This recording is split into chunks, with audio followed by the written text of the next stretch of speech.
All right, ladies and gentlemen, it is episode 13 of the Last One, Fast One podcast. We're back. I know a lot of you probably thought that we're down and out for the count, but it was just a little busy summer, but we're glad to get back to it with a hometown guest here. He's very accomplished in the state of Nebraska, and he's also known for ripping 21s out while he's a college student, just doing other things with the club team. We're honored to have Eric Lewandowski on the podcast. Thanks for joining us. Yeah, I'm happy to be here, Paul. So for those of you who don't know, me and Eric we both swam on the same high school team for 1 year. I was a freshman. Eric was a senior, so I got a couple rides from Eric. And so Eric's three years older than me. Yep. From Grand Island. So fill us in, Eric. How'd you get into swimming? Yeah, well, I just gotta rep the shirt right away. There we go. Yeah, I guess starting off, I just want to say thanks for having me on the podcast. I'm a huge fan. I've been following along since the beginning. So let's go. No, this is awesome. But I guess just bringing it all back to the beginning. I guess I've been swimming pretty much my entire life. It's always been a big part of my life and everything I've been interested in. And basically where it all started was I just went through swim lessons, made it to the top level, and it was like, okay, well, what's next? So from there, the good old Grand Island YMCA made it into the Quicksilver Swim Club at the age of 10. So me and all the other newbies, I remember fondly, me, Matt Novinsky, Kyle Whiteley, they all joined around the same time. I remember we just have races and warm-ups, see who could kick fastest with the flippers, just no regard whatsoever for other people or form or anything. But right, it was just a blast. From there, I was already hooked. And I mean, then I kind of realized that, oh, competing's kind of fun. So from there, just did more and more competitions, dropped all my other sports, went all in on swimming, and ended up swimming there on club all the way through high school. Obviously swam for Grand Island Senior High.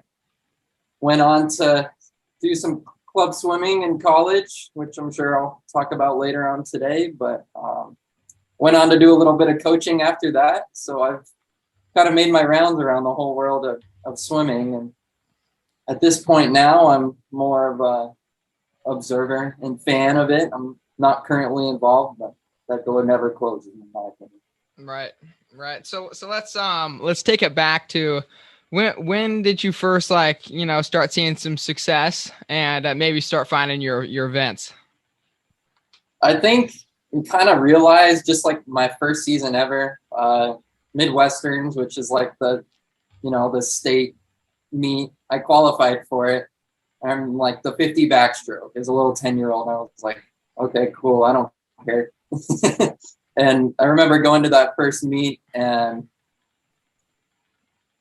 just the level of competition and how serious people took it, even at that age, was pretty incredible to me. And I'm a pretty competitive person myself, so just kind of brought on that mindset of, well, I want to work, I want to get better. As a 10-year-old, I was probably like, I want to mess around with these people too. Right. I'm not all that serious at that point. But yeah, I think just when I realized that I could compete and I was on that same level as those people around me, it was fun. I liked it. Right. So let's fast forward here to you start kind of entering the high school years, getting coached up by, I mean, you're always getting coached up by Brian Jensen, the legendary swim coach here in Grand Island. So take us to some stories, or what do you remember about like your first couple years at swimming for Grand Island and senior high, and also what was it like kind of swimming with Matt and Kyle and Dan, and then like swimming with them from when like you're 10 to when you're like 18? Yeah, so definitely, I guess bringing it to the beginning of high school, really kind of was a culture shock. I think that year it was like the myself and Sarah Kobeck coming in that were like instant contributors.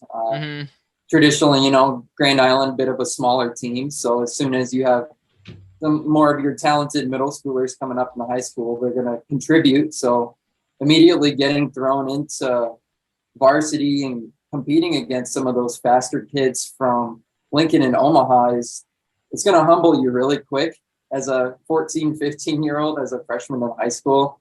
And I really think that's a pivotal point in any swimming career. But at least for me, I was lucky to have a good system around me in the form of like Dan Novinsky, Luke Van Wee, these fast guys that had already put in the work and knew what it took to be successful at the state level. And that really pushed me. And I was lucky enough to be on relays with those guys. And just from the beginning, it really made me want to just work and continue to get better. And sophomore year is kind of where things took off a little bit more. And Matt came up, Kyle came up, and all of a sudden we had a pretty stacked relay. We got a couple school records, which was pretty fun. Got some state medals, always fun. But I think the main thing was just like surrounding yourself around people that want to work hard and do well. It's going to make you do the same, make you want to push yourself as well. Absolutely. And what do you remember? What year would that have been, that freshman year for you? Was that 2013 for you? I think so. Okay, so I'm looking at some of I'm looking at some of your times here. For some reason, I can't find you in college swimming. I don't know if it started like up in 2016. So we're on max preps. So I mean, it looks like some of the meets here, the Warrior Invite, you're going to 53. I mean, it's solid stuff for a freshman. 100 fly, you're 106. But I don't ever remember even doing the butterfly, so I'm surprised it was even that fast. Yeah. But for the viewers here, what I'm about to show you is Eric's going to get real fast here pretty soon. So, I mean, just like any freshman, he's still trying to figure his way out. What do you remember about, did you make it to state your freshman year? I did, in a relay. Okay, nice. We swam in the consolation final in the medley relay. I want to say we got like 14th or something. I did the backstroke. Gotcha. See, I was in the same boat my freshman year. It had been your senior year, but Brian was nice enough to throw me on a relay, and I think I went a 26 in the 50 free. So I wasn't necessarily zooming, but we also got disqualified too. I don't know if you remember that, Devin. Well, I don't know if it was Devin or something, but Devin might have kind of jumped in a little too early. Hey, there's nothing wrong with that. My freshman year, actually, on a relay, I think it was a freestyle relay. I was second or third, and the stupid brain of mine at that time thought for some reason that your relay exchange, as long as the other person hadn't touched the wall by the time you touched the water, you were fine. As you know, they have to touch while you're still touching the block. So here I am, like a whole body length over the water while they haven't touched the wall yet, and obviously got disqualified. This is a dual meet at some point. Right. Ryan did not let me do anything but lead off until my senior year. There you go. It's a lesson, kids. Listen to your coach. Don't get disqualified in dual meets. And as we all know, Doug had a problem with that too. He fell in on someone. Doug, you forgot there. It is. So it happens to the best of us, especially when you're young. Oh yeah. So take me through that sophomore year a little bit. What do you remember about that second year? What was the year that you guys absolutely just lit it up on the relays? Was that your that would have been that sophomore year? Yep. So that year, really kind of started to take lifting recovery a lot more seriously, and after doing that for a whole year, freshman year, I definitely started to see the results of that and started taking it really seriously in practice. We had a good group of 4 guys, and myself, Luke, Dan, and Matt. And we knew we had the potential to make some noise at state. And maybe get some school records, which hadn't been touched for 25, 30 years. So, I mean, it was a big deal for us, and we were really motivated. So we put in the work, and it did pay off pretty well. Yeah. So take us through some of those stories of some of those relays. Because wasn't there something like a controversy false start in there for Creighton Prep, or were you swimming there? Yeah, it was. No, that's a good story. So prelims of state, it would have been 2014, I think. We're in the final heat of prelims there. Sorry, my shades. Put the sun on my face here.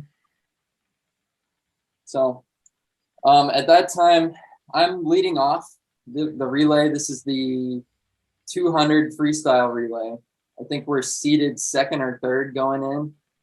And it's myself, Creighton Prep in the lane right next to us. And all of a sudden, at the beginning, we just say, take your mark and kind of hold it an extra long time. Go. We go swim our first leg. Obviously, I'm in the water, so I don't know what the heck's going on. The finish, Matt goes second. He jumps in. He's doing his leg. And the crowd's going crazy, and everyone's saying, oh, he false started. And Matt's coming back on the second 25, and all of a sudden the officials drop the flags in the water. Matt gets clotheslined, gets literally choked out. He comes out of the water with like a red ring.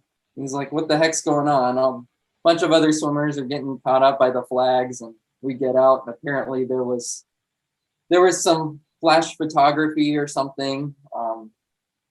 And I won't get into too much of it, but we kind of argued there should have been a disqualification, but there wasn't. I knew some of those guys really well on that prep squad, and I mean, they meant no harm. They were great guys, and that's what the officials decided that day. But anyway, we got to re-swim the race. Actually went back in the water, went faster than the first time. They didn't drop the flags on Matt this time. And we actually ended up winning the heat, and crowd erupted. It was the loudest cheers I've ever heard. It was one of the coolest experiences I've ever had in my swimming career. It was really cool. Yeah, that 2014 year was pretty crazy. It's usually interesting for me to look back on some of the times, and it seems usually they're a lot faster. Like if you look at what won the 50 in 2015 versus like what won the 50 this last year or whatever. Yeah. But it's all except an exception to that 2014 year. Man, 2014 was fast. Yeah. Yep. So what was it? I think like 3:02 was the 400 free relay. I think Creighton Prep state record. Sounds right. I think we were around guys 3:12. Yep, that sounds right. And those are still the records today. The 2 free and the 4 free, both is still 2014 in Grand Island. There's been a lot of swimmers that have come through that haven't been able to get close to that. There was a lot of talent on that prep team, if I remember right. I think all 4 of those guys went D1 and went on to do great things. And I mean, it was funny behind the blocks. We were saying before the race, just stay on the screen. Right. In terms of the TV screen that would follow the team, whatever was in first place. I mean, 10 seconds, we were not on the screen. But we always had a great time at state. It was super competitive, a lot of fun, and great atmosphere. And did you swim any individuals that sophomore year? Yeah. I would have done the. I'm not going to think here. I would have done the 50 free and 100 backstroke my sophomore year. Had pretty good times there. I made consoles in both of those, so no medals in individuals. But fun story in that meet in prelims, I actually broke like a 30-some-year-old school record in the 50 free, which was awesome. I think I was like 21.8 or something. Nothing crazy. And then Luke Van Wee beats my record 2 heats later by about half a second. So he smashed it. And then I never beat it. So you had the school record in the 50 for 2 heats. for 2 heats. So I think I hold the record for the shortest school record. So That I is think so I picked that funny. for something. I literally had no idea that because I knew he was a 21.3, but I had no idea that you had the school record for Yeah, 2 I heats. think it pissed off Luke a little bit to see that I got the record. He's like, "Oh, I can't let him have that." So Yeah, he went for it, and he did a hell of a job doing it. So there that you was go. awesome. So we got some stats up here for so freshman year, Eric. You know, you had a pretty good year for at least the dual meets. You know, taking down those Norfolk swimmers in North Platte and Hastings. You were 25 first place, 15 times second place, and 4 third place. Hey, that's more than I thought. Yeah, we go to sophomore year, 36 first place, 11 second place, 4 third place, and a school record for 2 heats. So let's move on to the junior year here. What do you remember about junior year? You look kind of like it was your breakout year, and maybe tell us what it looked like in the off season and like what the summer practices are like, kind of with Brian and stuff. Oh yeah, going into off-season stuff, I guess generally we always practice early morning, Island Oasis, 50-meter water park. I think there's like 2 lanes that we stretch out. There's water slides that stick out and you'll hit your head. There's no flags or anything. So if you're doing backstroke, you better just pray while you're doing it so you don't nail your head on the wall. Yeah, it's always super cold, super early, and memories you don't ever forget. I mean, generally, I would always tell Brian, I was like, Brian, I'm going to be the last person in the water unless there's loose change at the end of the slides. In that case, I'm going to be the first one in the water. There you go. And swam in. But yeah, I think at that point still just was hitting the weights hard at school and hitting practices hard. I think there's always, looking back, I think I could have done the little things a little bit better, like nutrition, sleep, all that. But I mean, as a high schooler, you're doing what you can do with summer jobs and all that. But I think, again, that core group, and I think at this point you're kind of moved up into our group where we're all practicing hard in the mornings and having fun with it, doing doubles.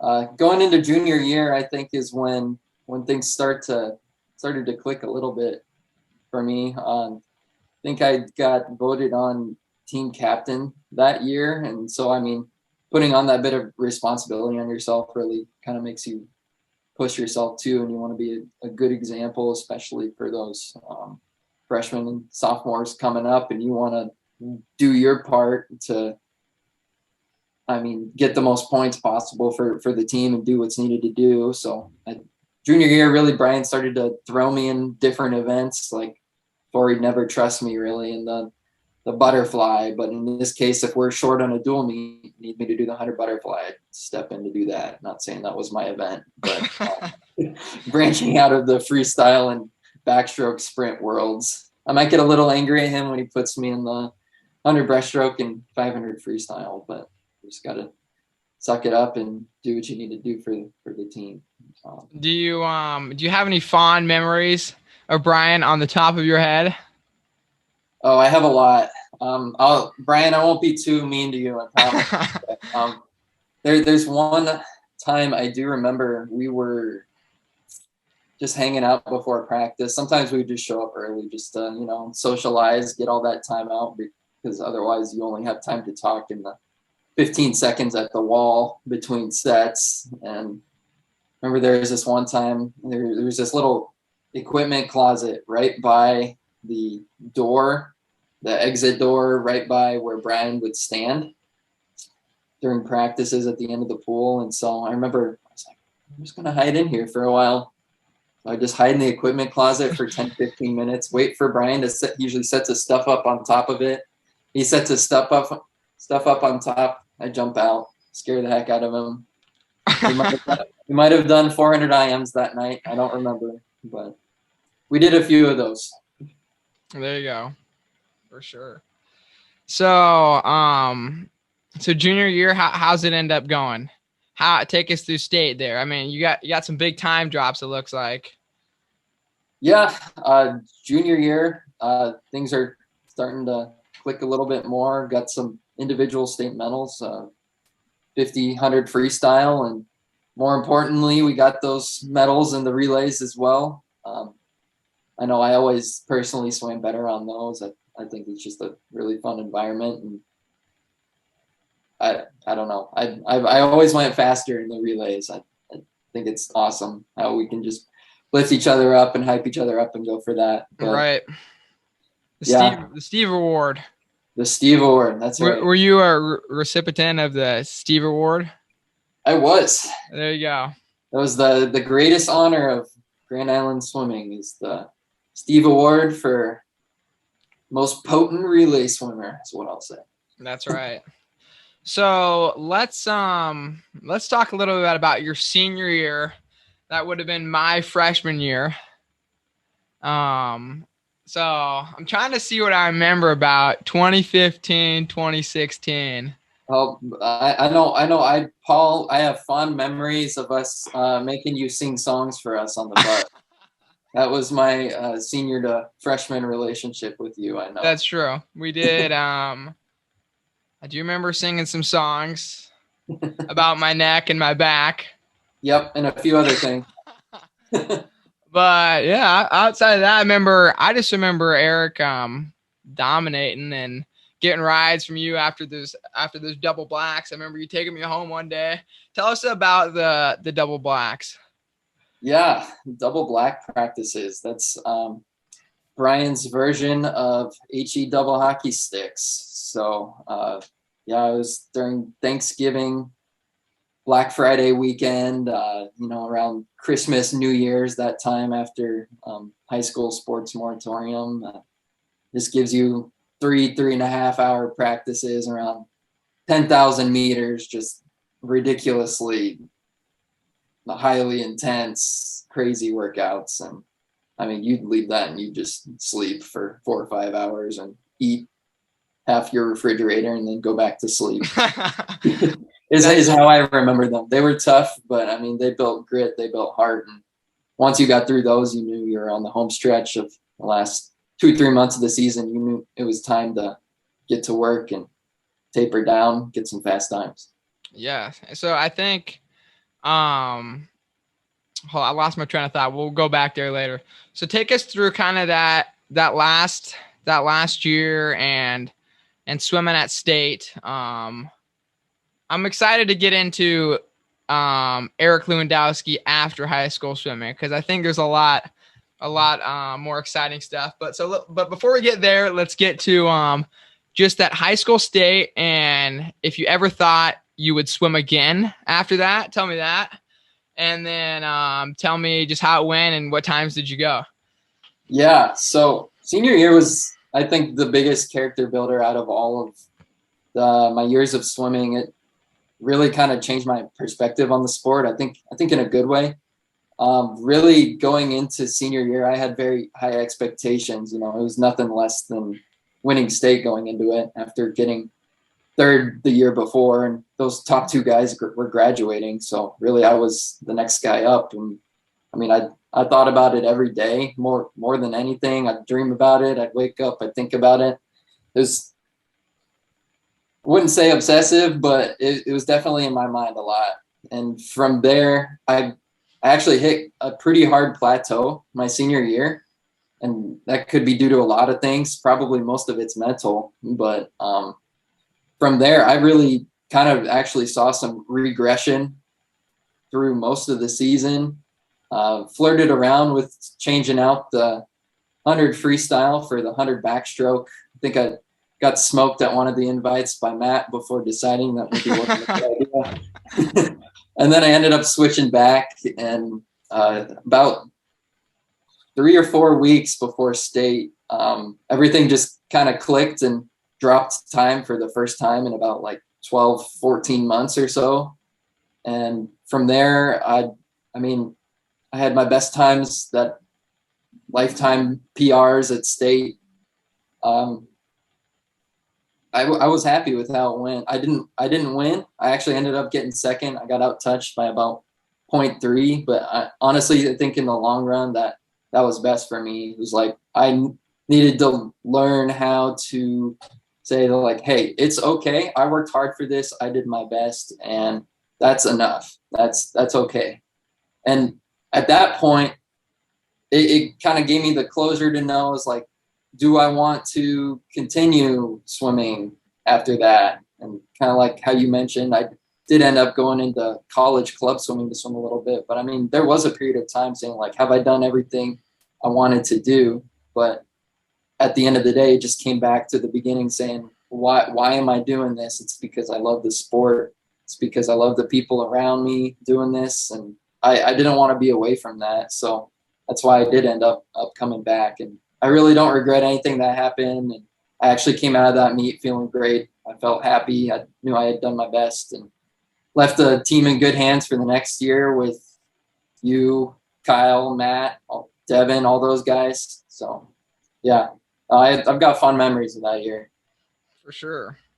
So, did you have any offers coming out of high school, like swimming at a little lower level, or were you just kind of set on UNL?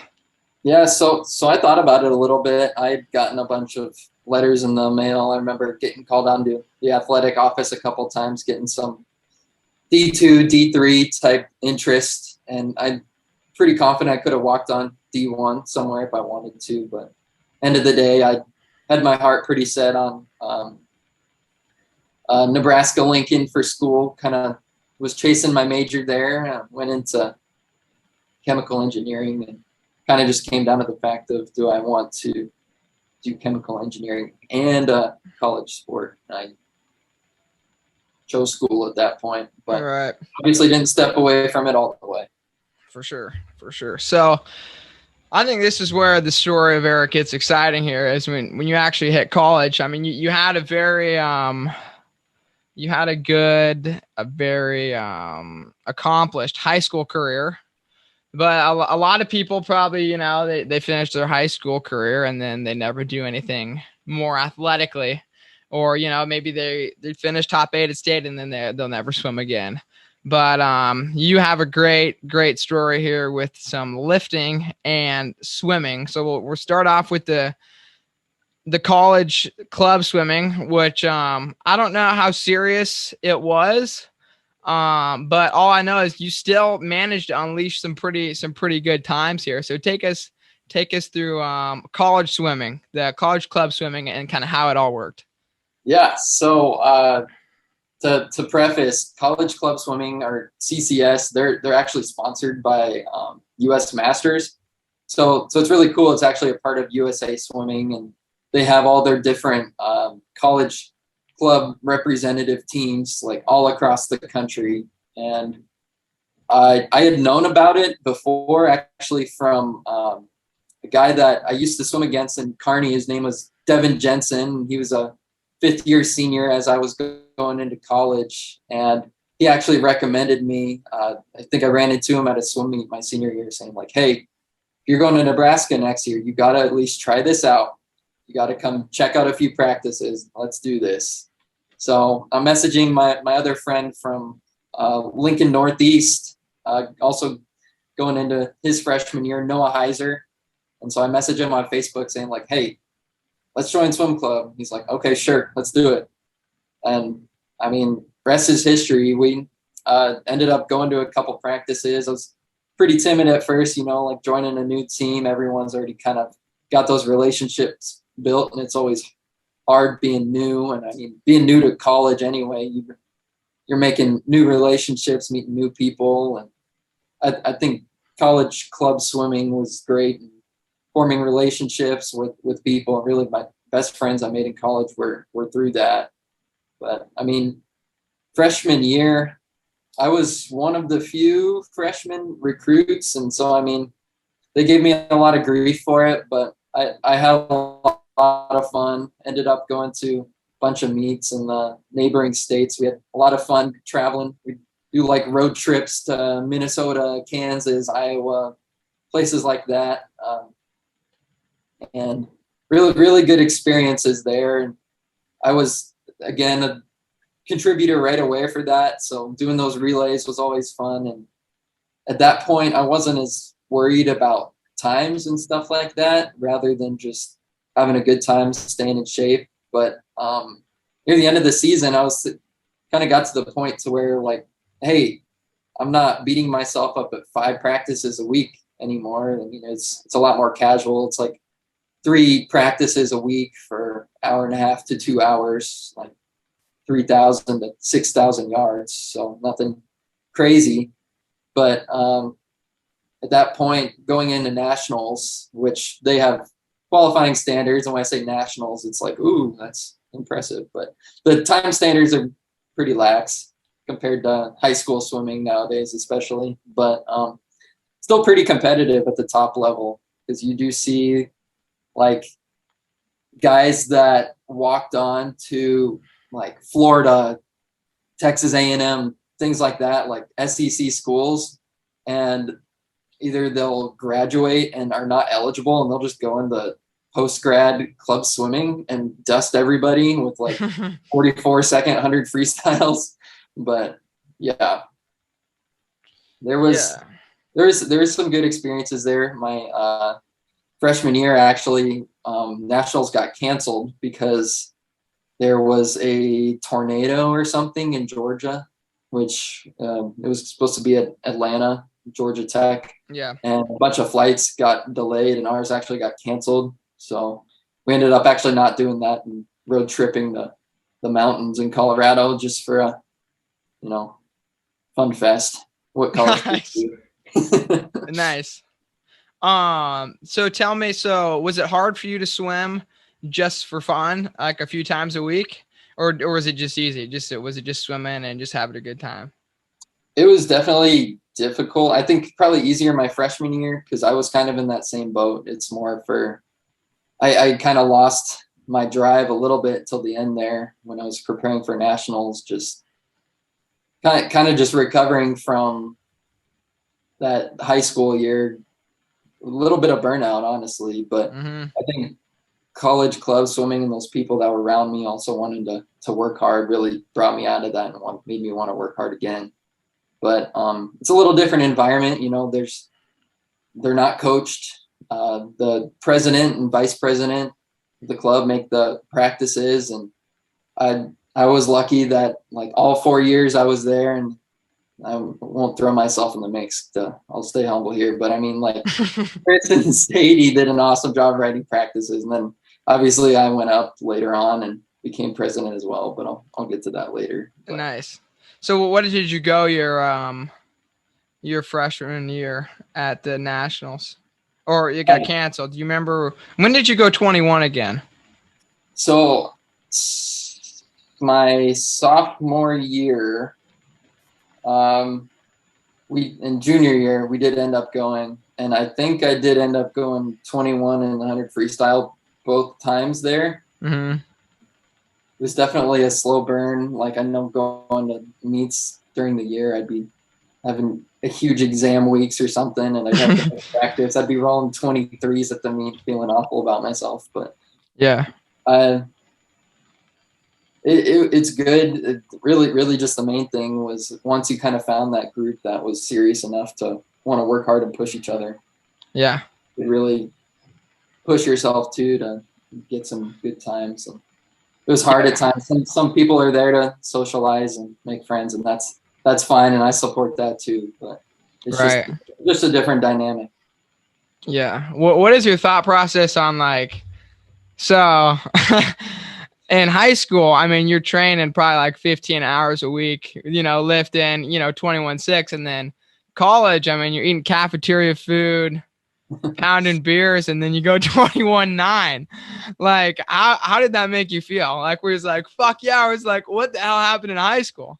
I won't speak too much for my extracurriculars, but I will say that, I mean, it was a lot different. You could definitely tell that your workload was a lot less. And if you really wanted to pick up on those faster times, I know every time I tried to taper down for a big meet, I would start going extra times, going 5-6 times a week just to get some extra water time in. But So I mean, generally throughout the year, I mean, you're just trying to stay afloat with schoolwork, like me with engineering. I think it was a good way to make me not go insane from the engineering coursework. I mean, it was challenging, but I think swimming was great for me in that regards, and it really was probably the best thing for my mental health at that time. For sure. So finding something you enjoy and sticking with it is the way to do it. How did the 100 go? Because I know you can kind of get away with a 50. How did it go once you add a little distance? Still solid, or was it struggling as the distance went up?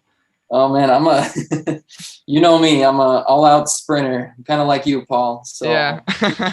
50 was my best event. 100 wasn't bad, I'd say. I think my best time in high school was a 47. What about for club? For club, I do remember breaking. I think I broke 49 once. Oh shit, that's fucking solid. I did get it down, but no, I definitely agree. When you trained less, and you're already a weak sprinter like me, then you lose that top end endurance pretty quickly. So I mean, jumping in for 200, it's just brutal. I remember one of the meets I traveled to. I think it was my junior year. We went to a meet at University of Minnesota, and I remember eating a whole bag of like those Hostess powdered white donuts, like eating a whole bag of those before the meet. And I had my whole best meet of the year. Got done with the last meet, the 100 backstroke. I just get out and just puke like 3 times. I can, but worth it. Happens to everybody. There you go. So let's transition. So did you go, when did you end up going your best time in club? So my best times in club actually were my senior year. So believe it or not, I was actually able to, even after 4 years of being away from that super intense training, I at that point had gotten back into coaching for Heartland Aquatics, and that really got me passionate and got my fire going with being fast again. And so I'd sometimes hop in the water with those guys and race a little with Mike Irvin in practice, all the high school guys at that time. And they lit a fire under my butt, and they made me want to get better too. And I think it went both ways. And that senior year, I was damn near close to my best time. So I was thinking like, wow, what if I was training that whole time? Oh, right. I was in high school. But I think at that point, my training philosophy changed a little bit. Coaching really changed my outlook on how my body reacts to training and what I thought worked for me. And I think implementing some of that kind of helped me and helped me not get burned out as well. So just a little different outlook. For sure. Yeah. So I made a little comeback this year. Let's go. And it was weird. Like I was surprised my 50, I never did. I just did long courses in the summer, but someday I would like to go throw down a short course 50 and see what I got. But I was surprised how close my long course times were to, like, I think I went a best long course 50 time, but I never really swam long course in the summer or anything. But the 100, as I noticed, as it went farther and farther up, it got harder and harder to. I swear, in long course, that pool just gets longer too. Yeah. So I thought that was interesting that you're able to go best time 4 years after, and I think it proves like a lot of people can do it. Like I was talking, this is at a huge stage, but we had Brent Hayden on the podcast, and he took like 7 years off of swimming, didn't touch the pool like once. And then he makes another Olympic team. So if anyone's out there and still wants to throw down, and you did the 50 or 100 in high school, like you can still do it for sure. Hey, I'm not ever going to close the door. If someone asked me to throw down a 50, I'm sure I could do it. I might be out of breath for quite a while after, but I'm always down. But yeah, I don't know, Paul, you were always a menace at that 50. So. I was not as fast as Eric, let me tell you. So, or not even close in the 100. Hey, Eric had me by ways. So Eric, let's talk a little bit about where you're at now. Powerlifting. All right. So this stuff is freaking crazy. Do you get some of your do you get some of your drive and discipline, do you think, from swimming, like that you swam in high school and now like you're able to work super hard in lifting because that's just been instilled in you, or does that come from somewhere else?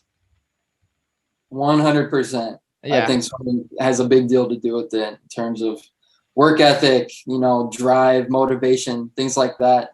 Paying attention to details, wanting to work hard. All of those things directly translate into any other sport you do. And powerlifting is a great example of that. absolutely. Yeah, I'm in the same boat. So I do a lot of running now, and for me, it's I think it's the same thing as where I was just used to getting destroyed in practice. Brian had me do 9 miles one time, double black. So it's like stuff like that. Then like when you go out in the real world and you do stuff, you're like, oh, I can do that. Yeah, now you're running 200 miles. It's true. Yes. What's up with that? Yeah. Good challenge. All right, but we'll go back to you here. I want to hear. Let's tell the audience. What are you squatting now these days? My current PR is 490. 490. And deadlift? 562. 562, and then bench. Right now, 297. But just the beginning. I won't dive into that too much. I know it's a swimming podcast. No. I want to hear about it. I think this is super interesting content. Yeah. So like, what was the motivation to get into powerlifting, and were you lifting through college? Do you remember like how much you were lifting in high school, or talk to me about that. Yeah. So I guess it really starts back in high school, like freshman year of high school. Took advanced weight training at the time, all 4 years of high school. The weight coach at that time at senior high, John Swanson, awesome guy, great philosophy, knows how to get kids to work hard. And I really bought into that. And I really had a passion for lifting really early on because of that. And I always found, like, sometimes even through swimming, I enjoyed that part of it. Sometimes more than swimming, if not just as much, right? Depending on how mean Brian was that week. Again, joke, Brian. But yeah. So, I mean, I kept that up quite a bit through high school, got some moderate strength. I mean, training for different things, more for swimming focus. So more like power, jumps, explosiveness, things like that.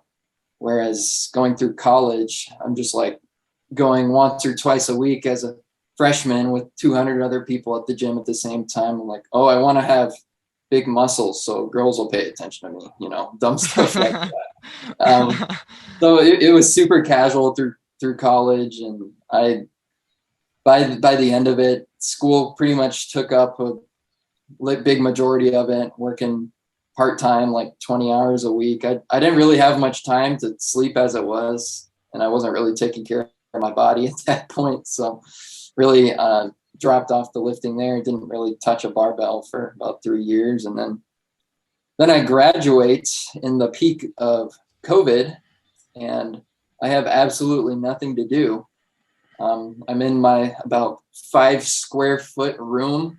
At that point, coaching dry lands via like Zoom calls with the HLA group that I was coaching at the time, which was a blast and I loved it. But I felt very cooped up at that time, finishing up school. So at that point, I actually got my first full-time job in Corpus Christi, Texas.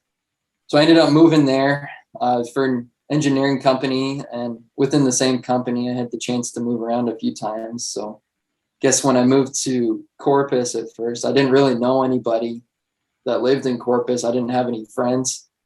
And so just one thing I knew I could resort back to was the gym. I lived really close to one. So I'm like, okay, I'll get a membership. It's like $10 a month. So I go there. It was a pretty big commercial gym, and it wasn't powerlifting focused by any means, but it at least got me thinking again about strength training and things like that. And I lived there for about 6 months. And at this point, I've still kind of stepped away from swimming at this point, just wanted to try out other things, and moved to Wichita, Kansas after that for about a year and a half.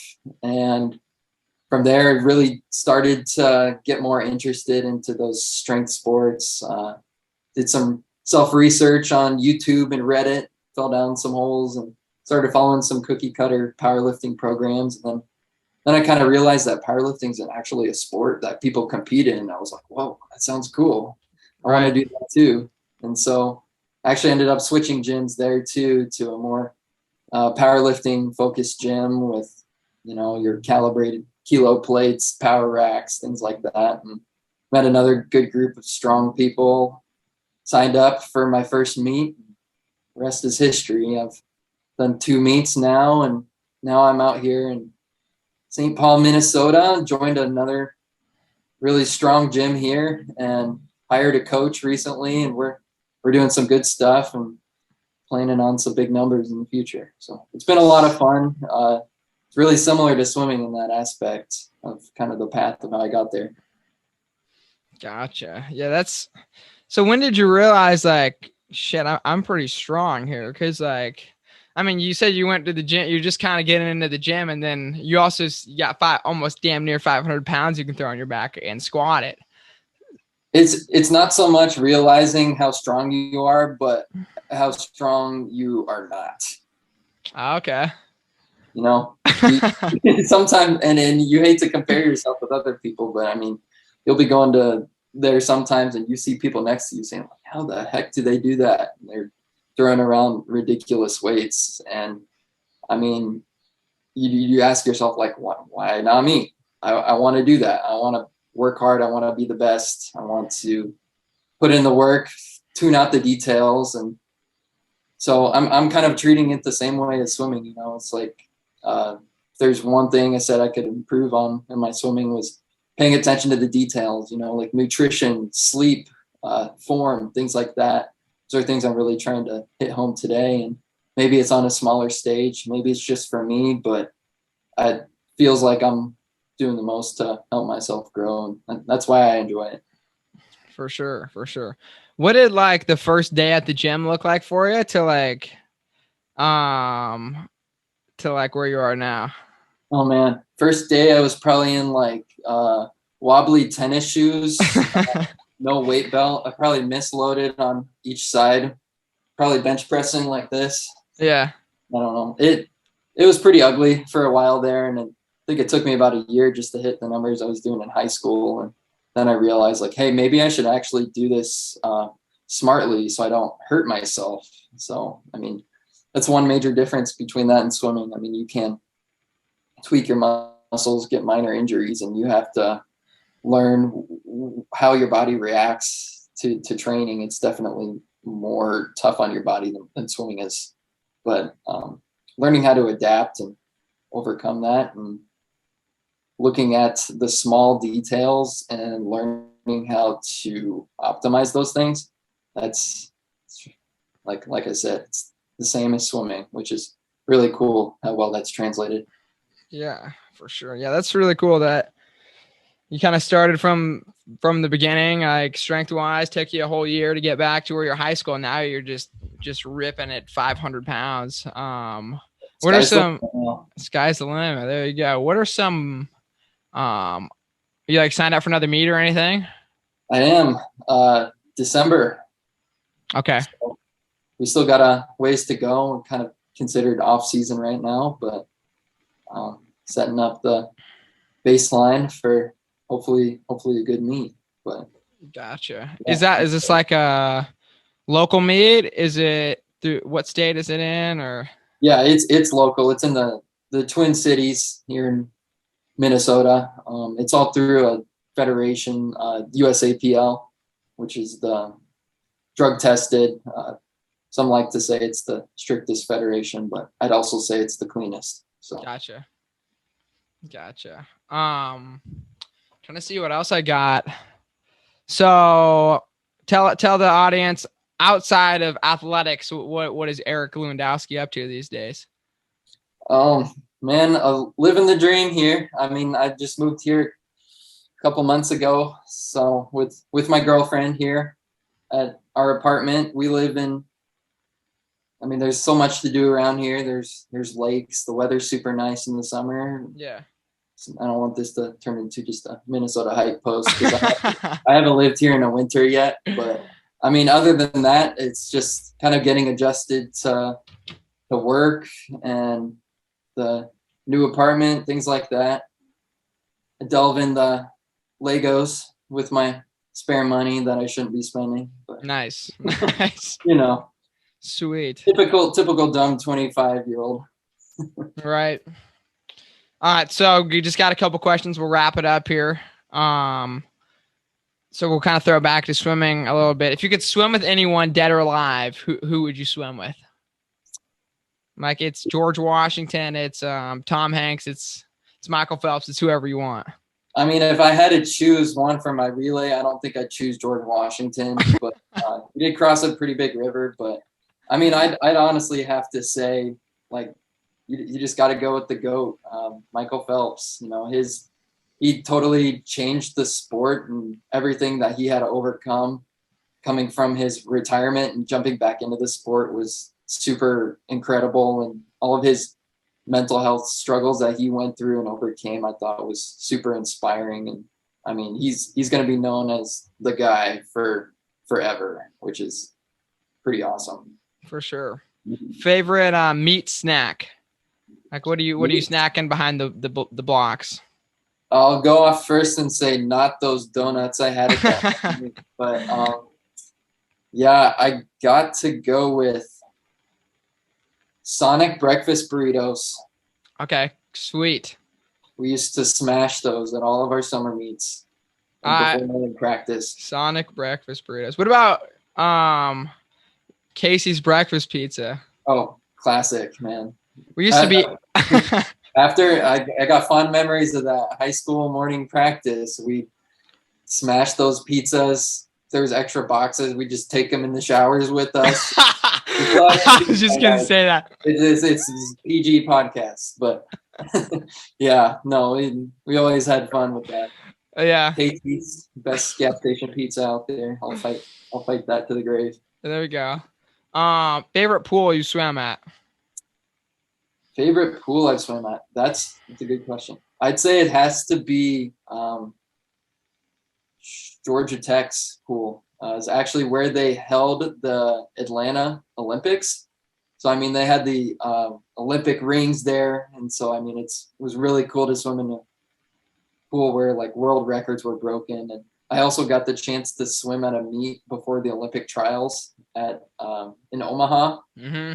I kind of did a test dummy meet like 2 weeks before the trials just to make sure their timing system and everything was working right. So, I mean, at that point, I did that meet after my senior year of high school. So I don't even think I trained for it for like the 2 months going into it. Yeah. But it was just so cool to be in that pool and imagine you're on TV like the big dogs. Right. For sure. And lastly, what words of wisdom do you have for the viewers out there? Words of wisdom. I guess for those of you guys going through swimming or powerlifting, whatever sport it might be, running 200 miles like Paul and the Bigfoot. But I mean, there's going to be adversity, but I mean, just learning to get through that and push through. It's going to be worth it in the end. And you just have to keep the ultimate goal in mind. Don't stop trying, keep fighting. Gotcha. Well, that's great advice. Yeah. All right. Well, ladies and gentlemen, that's episode 13 of the Last One Fast One podcast. Absolute stellar, badass swimmer Eric Lewandowski. Dominated in high school, but it might be more impressive what he's doing now, throwing 500 pounds on his back and squatting that. So thanks for joining us, Eric, and that's all we got. 13 in the books. Appreciate it, Paul. Thanks for having me. Yeah, no problem.